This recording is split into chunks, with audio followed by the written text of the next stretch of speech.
안녕하세요, 수건도둑입니다. 오늘은 제네시스 GV80 내차 만들기 프로그램으로 간단히 한번 알아보도록 하겠습니다. 일단 첫 번째는 엔진부터 선택해야 하는데요. 가장 기본은 304마력 43토크를 가진 세타 2.5 싱글 터보 엔진, 그리고 400만원을 더한다면 278마력 60토크의 디젤 3.0 싱글 터보 엔진, 그리고 570만원을 추가한다면 380마력 54토크의 람다 3.5 트윈 터보 엔진, 이렇게 세 가지가 있는데요. 물론 가솔린 2.5 터보도 국산차 중에서 최고의 출력을 갖고 있어 굳이 3.5 터보까지 선택 안 하셔도 되지만, 만약 내가 유지비는 상관없어 하신다면 3.5 터보를 선택하시면 될 것 같고, 내가 장거리 주행을 미친듯이 해서 유류비 절감을 조금이나마 하고 싶다 하신다면 디젤 3.0도 좋은 선택인 것 같습니다. 특히 무려 60토크로 시내 주행 시 정말 체감있게 높은 출력을 기대할 수 있고요. 다만 이 차가 그래도 고급차이기 때문에 시간이 지날수록 나는 진동과 소음이 큰 단점으로 작용할 수 있다는 점도 있습니다. 저는 가장 기본인 가솔린 2.5 터보를 선택하겠습니다. 그리고 두 번째는 2륜과 4륜 중 선택을 하면 되는데, 4륜은 약 350만원이라는 가격이 추가되고요. ELSD, 즉 좌우 구동력 배분 시스템이 들어가 4륜 기능과 함께 차량이 능동적으로 구동력을 배분해서 주행 성능을 상당히 많이 끌어올려주는 옵션인데요. 역시 가격과 약간이나마 더 나가는 유지비가 문제지, 넣었을 때 무조건 체감있게 좋은 옵션인 건 분명하기 때문에 역시 이 정도의 차급까지 오셨으면 충분히 선택해볼 만한 옵션인 것 같습니다. 저는 추가하도록 하겠습니다. 그리고 그 다음은 5인승, 6인승, 7인승 중 선택을 하는 건데, 5인승 모델은 보시다시피 가장 표준의 시트 방식이고요. 6인승은 약 250만원가량 추가되는데, 2열에 이렇게 캡틴 시트, 즉 독립 시트가 들어가게 되고, 2열 센터 콘솔 및 무선 충전 기능, 3열 전동 접이 5대5 시트, 3열 공조기 이렇게 들어가는데요. 물론 그만큼 가격이 살벌하지만 2열의 편의성을 극대화 시켜주는 옵션이기 때문에 4인 가족이라면 매우 만족하실 만한 그런 옵션이고요. 7인승은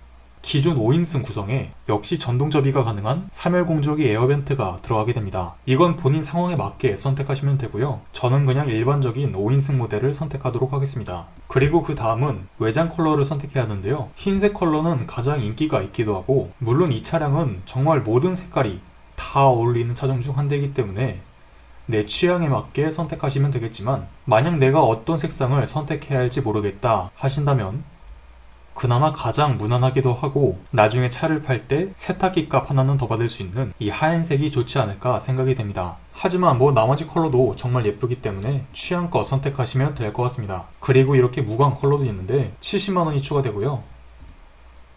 이런 무광 컬러가 들어간다고 보시면 될 것 같습니다.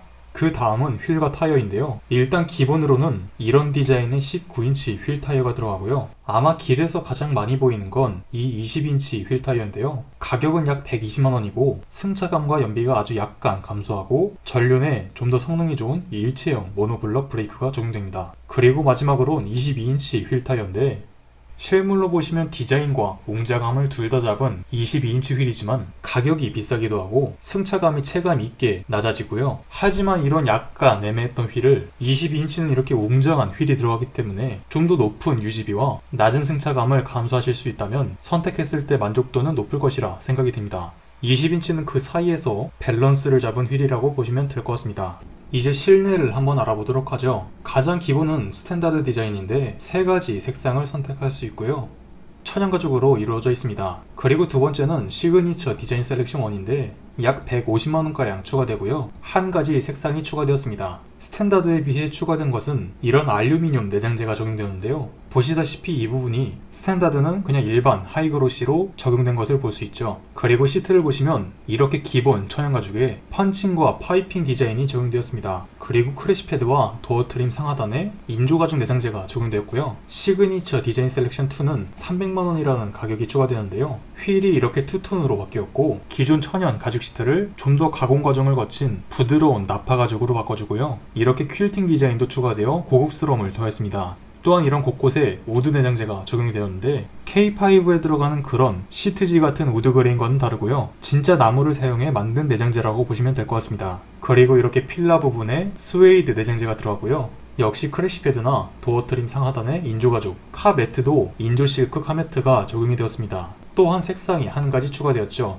색상은 총 5개 종류가 있습니다. 이렇게 블랙 컬러도 정말 고급스럽게 만들어주는 옵션인 것 같네요. 이 부분은 취향껏 선택하시면 될 것 같은데 GV70의 기본은 인조가죽이 들어가서 되도록 시그니처 디자인 1을 선택하시라고 말씀을 드렸지만 GV80은 기본으로도 처형가죽이 들어가기 때문에 이 정도 변화에 150만원 지출이 합리적이다 생각이 드신다면 추가하시면 될 것 같습니다. 저는 그냥 스탠다드 디자인으로 적용하도록 하겠습니다. 이제 추가 옵션을 한번 알아보도록 하겠습니다. 첫 번째는 파퓰러 패키지인데요. 헤드업 디스플레이, 하이테크, 드라이빙 어시스턴트 패키지 1, 2열 컴포트 패키지 이렇게 4가지 옵션을 묶어서 파는 옵션인데요. 원래 이렇게 구매한다면 가격이 약 720만원 정도 하지만 묶어서 650만원에 판매하는 옵션으로 이 옵션들을 다 데려가실 생각이라면 이 패키지가 좀 더 저렴하다고 볼 수 있습니다. 첫 번째 헤드업 디스플레이는 차량 전면 유리에 이렇게 내 주행 정보, 내비게이션 정보나 앞차와의 거리, 현재 속도, 현재 도로의 제한 속도, 경고등 등등 주행에 필요한 핵심적인 정보를 투영해줘 편의성도 있지만 전방 주시를 도와 안전 옵션이라고도 할 수 있는 친구입니다. 두 번째는 하이테크인데요. 이렇게 풀 와이드 12.3인치 계기판 클러스터, 지능형 헤드램프가 들어가는데요. 항상 상향등 상태를 유지하며 대개 다른 현대차들이 빛을 인지해서 상향등을 껐다 켜주는 반면 이 GV80은 상향등을 끄지 않고 다른 차량들의 방해가 되지 않게 해당 부위만 상향등을 조절해주는 그런 진보적인 기술로 아직 완전 똑똑하게 작동하지는 않는다지만 야간 운전이 많으신 분들은 정말 체감이 큰 옵션이 될 수 있을 것 같습니다. 그리고 세 번째는 드라이빙 어시스턴트 패키지 1인데 요즘 큰 차들 사이에서 인기 옵션이 된 360도 서라운드 뷰 모니터고요. 주차나 좁은 골목길에서 굉장히 편한 안전 편의 옵션으로 이 정도 덩치를 가진 차량이라면 활용성이 매우 큰 옵션 중 하나고요. 스마트 키를 이용해 차량을 전, 후진시킬 수 있는 원격 스마트 주차 보조, 방향 지시 등을 조작하면 해당 방향의 영상을 계기판에 띄워주는 후측방 모니터, 내가 후진을 할 때 장애물과 충돌 위험 시 자동으로 제동을 도와주는 후방 주차 충돌 방지 보조가 들어가게 됩니다. 그리고 마지막은 2열 컴포트 패키지로 2열을 전동으로 각도와 슬라이딩을 할 수 있고 통풍 시트도 들어가며 이렇게 2열 창문에 선 커튼이 들어가지만 대개 다른 현대기아 차량들은 역시 수동으로 올렸다 내렸다 해야 하는 반면 이 친구는 전동으로 할 수 있게 됩니다. 또 3종 공조는 쉽게 말해 운전석과 동승석 그리고 2열까지 각자 에어컨 공조기의 온도를 다르게 설정할 수 있는 기능이고요. 뒷좌석에 매우 푹신한 목베개와 머리를 좀 더 효율적으로 감싸주는 윙아웃 헤드레스트가 추가됩니다. 역시 앞서 설명했듯 이 옵션들을 다 선택하실 계획이라면 이 파퓰러 패키지가 당연히 유리하고요. 굳이 선택하지 않을 옵션까지 묶어서 데려가는 기분도 들 수 있기 때문에 내가 추가 옵션들을 다 선택해보고 계산기를 두드리신 후 선택하시면 될 것 같습니다.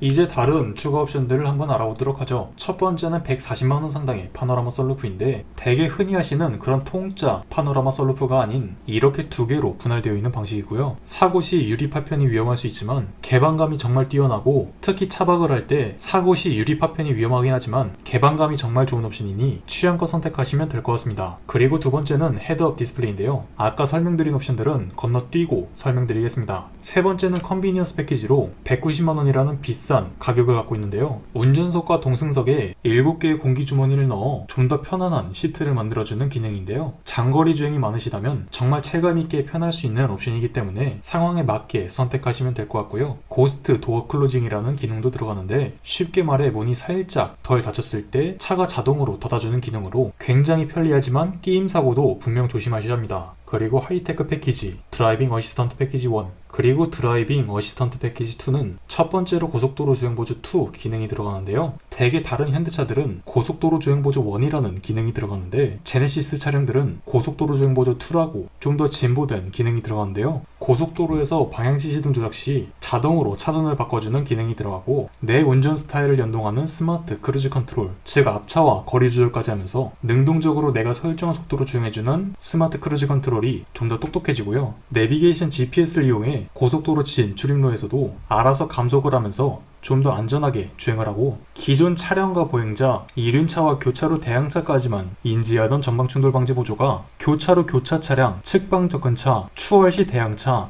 회피 주행 기능까지 들어가면서 좀 더 안전을 신경 쓴 모습이고요. 앞좌석 프리액티브 시트벨트는 충돌이 감지되면 안전벨트를 당겨줘 시트의 운전자를 착 달라붙게 만들어줍니다.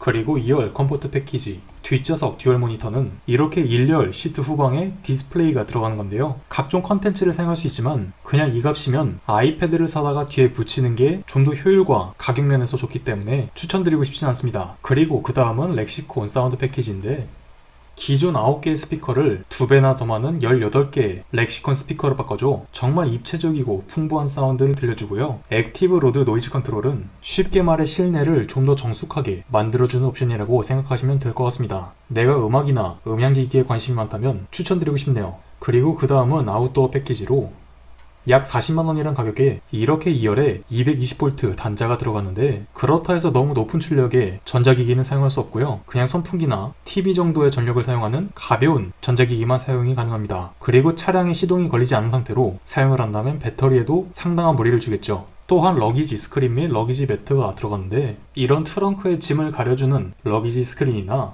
러기지 매트가 들어간다고 보시면 되고요. 내 상황에 맞게 선택하시면 될 것 같습니다. 그리고 다음은 70만원 상당의 빌트인 캠 패키지로 쉽게 말해 순정 블랙박스라고 보시면 되는데 앞뒤로 총 2채널이고요. 차량 내에서 쉽게 블랙박스 영상을 돌려볼 수 있다는 장점이 있지만 음성 녹화 불가와 SD카드의 부재, 32기가의 낮은 용량 등등 성능적인 부분에서 이슈가 많기 때문에 한 번쯤 생각을 해보시고 넣으시면 좋을 것 같습니다. 가격도 2채널 치고는 좀 있는 편이죠. 그리고 다음은 약 50만원 상당의 사이드 스텝으로 아이들이나 어르신분들이 자주 타신다면 선택하시면 될 것 같습니다. 그리고 다음은 카본 익스테리어 패키지인데 약 300만원에 이렇게 전면 범퍼 하단에 카본 스키드가 들어가고 후면에도 범퍼 하단에 이런 카본 디퓨저가 들어가게 됩니다. 개인적으로는 도로에서 한 번도 이게 장착된 차량을 본 적이 없네요. 취향껏 선택하시면 될 것 같습니다. 그리고 다음은 50만원 상당의 차량 보호 필름으로 앞뒤 범퍼나 각종 부위의 흠집을 방지해주는 PPF 필름을 시공해주는데 내가 차의 흠집에 예민하시다면 추가하시면 될 것 같습니다. 그리고 마지막은 프로텍션 매트 패키지인데 약 20만원에 이런 순정 매트를 받을 수 있는 것으로 굳이 20만원이나 주고 이걸 선택해야 할까 생각이 드네요. 이제 추가 옵션들을 다 알아봤는데 만약 저라면 파노라마 선루프, 헤드업 디스플레이, 드라이빙 어시스턴트 패키지 1, 2, 렉시콘 사운드 패키지까지 넣어 구매를 할 것 같습니다. 대략 차량의 외형은 이렇게 나오고요. 확실히 개인적으로는 20인치 휠이 밸런스도 있고 적당한 휠이라고 생각이 드네요. 총 견적은 이렇게 나오는데 여기에 세금까지 더한다면 할인 제외 약 7,850만원 정도 나온다고 보시면 될 것 같습니다. 물론 저렴하지 않은 값이지만 이 정도 값에 이런 덩치, 옵션을 가진 차량은 이 친구가 유일하기 때문에 8천만원 이하 차량 중 정말 괜찮은 선택지라고 생각이 됩니다. 모쪼록 문제없는 좋은 차량으로 받으셨으면 좋겠네요. 이상 수건도둑이었습니다.